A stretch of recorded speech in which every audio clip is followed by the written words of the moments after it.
अब साहब देखिए, जब केंद्र सरकार के मंत्री हैं किरण रिजिजू, बार बार वो एक बात दोहरा रहे हैं, कश्मीर की समस्या इसीलिए देश के सामने खड़ी हुई क्योंकि पंडित जवाहरलाल नेहरू ने शेख अब्दुल्ला के साथ अपनी दोस्ती को देश के हित से ऊपर रख दिया, अपनी निजी स्वार्थ को देश हित से ऊपर रखा। आज अगर उस वक्त सही समय पर फैसला लिया होता, पूरा कश्मीर भारत के पास होता, पाकिस्तान आक्रमण नहीं करता, पीओके नहीं होता, कश्मीर का एक हिस्सा पाकिस्तान चीन को नहीं दे पाता, इसके अलावा वहां जिहाद की समस्या नहीं होती, कश्मीरी हिंदुओं का पलायन नहीं होता, तमाम बातें। हाँ सौरभ जी नमस्कार। जिस राजनीतिक दल का, जिसकी विचारधारा का बुनियादी रूप से भारत की आज़ादी में कोई योगदान नहीं रहा हो, वो ये समझ भी नहीं सकते कि भारत के स्वतंत्रता सेनानियों की भारत की आज़ादी और भारत की आज़ादी के बाद क्या भूमिका थी। इसलिए पंडित नेहरू को ये समझ नहीं सकते। क्यों नहीं समझ सकते?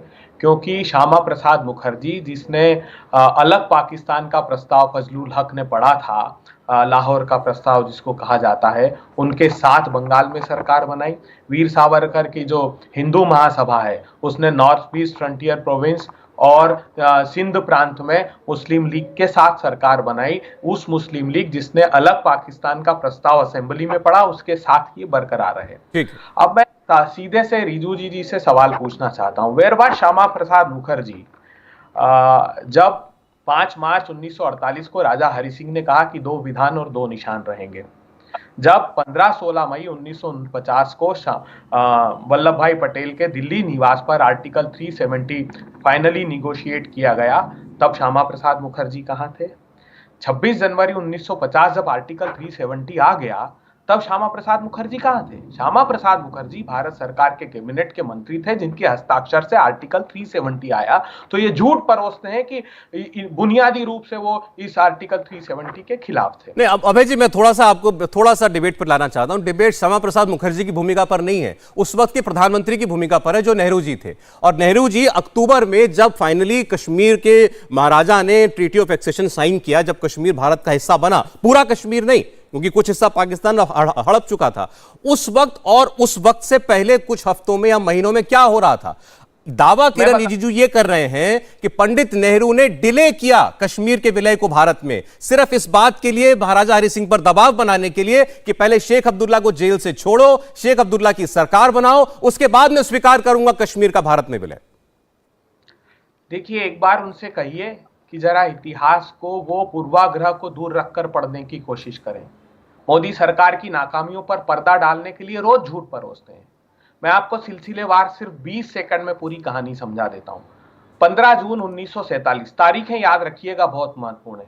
15 जून 1947 को अखिल भारतीय कांग्रेस कमेटी ने अपनी CWC की मीटिंग में एक रिजोल्यूशन पास किया और ये स्पष्ट रूप से चेतावनी दी सारे राजाओं को, और लॉर्ड माउंटबेटन को वो रिजोल्यूशन भेजा कि कोई भी राजा अपनी मर्जी से अपनी पृथकता को घोषित करने का अधिकार नहीं रखता।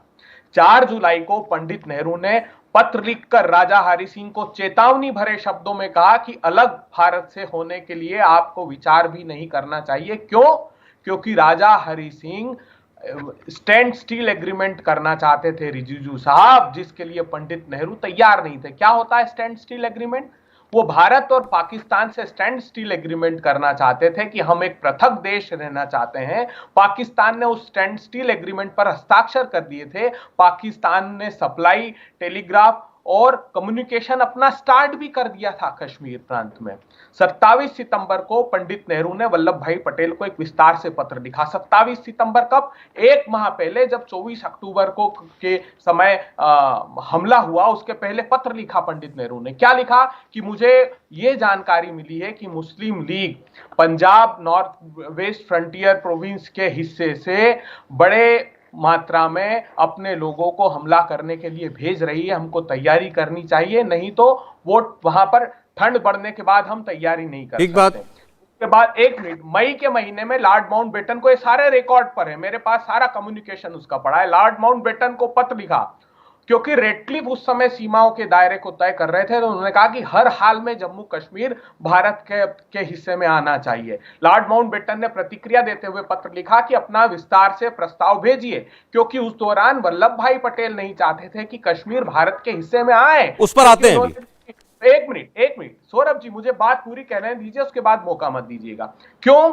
क्योंकि ये तर्क देते थे कि ऑल वेदर रोड चूंकि रावलपिंडी से एकमात्र है तो हम ऐसे क्षेत्र को लेकर क्या करेंगे। मेनन से कम्युनिकेट कराया लॉर्ड माउंटबेटन ने, जो लॉर्ड माउंटबेटन ने उस बात को कम्युनिकेट किया। ठीक है भाई जी। अब उस दौरान पाकिस्तान से जूनागढ़ ने अपना एक्सेशन साइन कर दिया। 13 सितंबर को जब उन्होंने एक्सेशन को स्वीकार किया पाकिस्तान ने, तब सरदार वल्लभ भाई पटेल ने दृढ़ता से कहा कि नहीं, अब जम्मू कश्मीर भी भारत का अभिन्न हिस्सा होगा। 12 अगस्त 1947 को वो स्टैंड स्टिल एग्रीमेंट इन्होंने कर लिया था पाकिस्तान से। ये तारीखें गवाह है।